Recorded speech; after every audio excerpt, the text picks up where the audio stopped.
ಇದು phases Canada ಅವರ signature collection. ಈ ಒಂದು ಕಲೆಕ್ಷನಿಂದ ನಾವು ಗ್ಲಾಮ್ ಲುಕ್ ಮಾಡ್ಬೋದು. ಇವತ್ತು ಟ್ರೈ ಮಾಡೋಣಂತ. ಈ ಸಿಗ್ನೇಚರ್ ಕಲೆಕ್ಷನ್ ಒಳಗೆ ನಮಗೆ ಟೋಟಲ್ ಆಗಿ 8 ಪ್ರಾಡಕ್ಟ್ ಸಿಗುತ್ತೆ. ಫಸ್ಟ್ ಈಗ ಇದು ಸ್ಟ್ರೋವ್ ಕ್ರೀಮ್. ಇದು ಸ್ಕಿನ್ನ ಮಾಯ್ಶ್ಚರೈಸ್ ಮಾಡಿ ನ್ಯಾಚುರಲ್ ಗ್ಲೋ ಕೊಡುತ್ತೆ. ಆಮೇಲೆ ಪ್ರೈಮರ್. ಇದು ಪೋರ್ಸ್ನ ಸ್ಮೂತ್ ಮಾಡಿ ಮೇಕಪ್ ಲಾಂಗ್ ಟೈಮ್ ಇರೋ ಹಾಗೆ ಮಾಡುತ್ತೆ. ಈ ಕಾಜಲ್ ನನ್ನ ಐಸ್ನ ಬೋಲ್ಡ್ ಆಗಿ ಮಾಡುತ್ತೆ.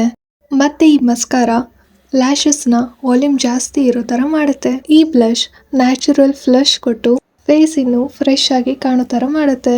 ಸ್ಟಿಕ್ ಶೇಡ್ ತುಂಬ ರಿಚ್ ಆಗಿದೆ ಆ್ಯಂಡ್ ಕಂಫರ್ಟೇಬಲ್ ಫೀಲ್ ಕೊಡುತ್ತೆ. ಕಾಂಪ್ಯಾಕ್ಟ್ ಪೌಡರ್ ಕಾಂಪ್ಯಾಕ್ಟ್ ಆಯಿಲ್ನ ಕಂಟ್ರೋಲ್ ಮಾಡಿ ಸ್ಮೂತ್ ಮೇಟ್ ಫಿನಿಶ್ ಕೊಡುತ್ತೆ. ಅಟ್ ಲಾಸ್ಟ್ ಸೆಟ್ಟಿಂಗ್ ಸ್ಪ್ರೇ ಮೇಕಪ್ನ ಲಾಂಗ್ ಟೈಮ್ ಲಾಕ್ ಮಾಡುತ್ತೆ. ಈ ಒಂದೇ ಒಂದು ಕಿಟ್ನಲ್ಲಿ ನಿಮಗೆ ಫೇಸಸ್ ಕೆನಡಾ ಅವರ 8 ಬೆಸ್ಟ್ ಸೆಲ್ಲಿಂಗ್ ಪ್ರಾಡಕ್ಟ್ ಸಿಗುತ್ತೆ. ಮತ್ತೆ ಎಲ್ಲ ಸ್ಕಿನ್ ಟೋನ್ಗೂ ಪರ್ಫೆಕ್ಟ್. ನಿಮ್ಮ ಕಂಪ್ಲೀಟ್ ಗ್ಲಾಮ್ ಕಿಟ್ ಇವಾಗ ಪರ್ಪಲ್ನಲ್ಲಿ ಮಾತ್ರ ಅವೈಲೇಬಲ್.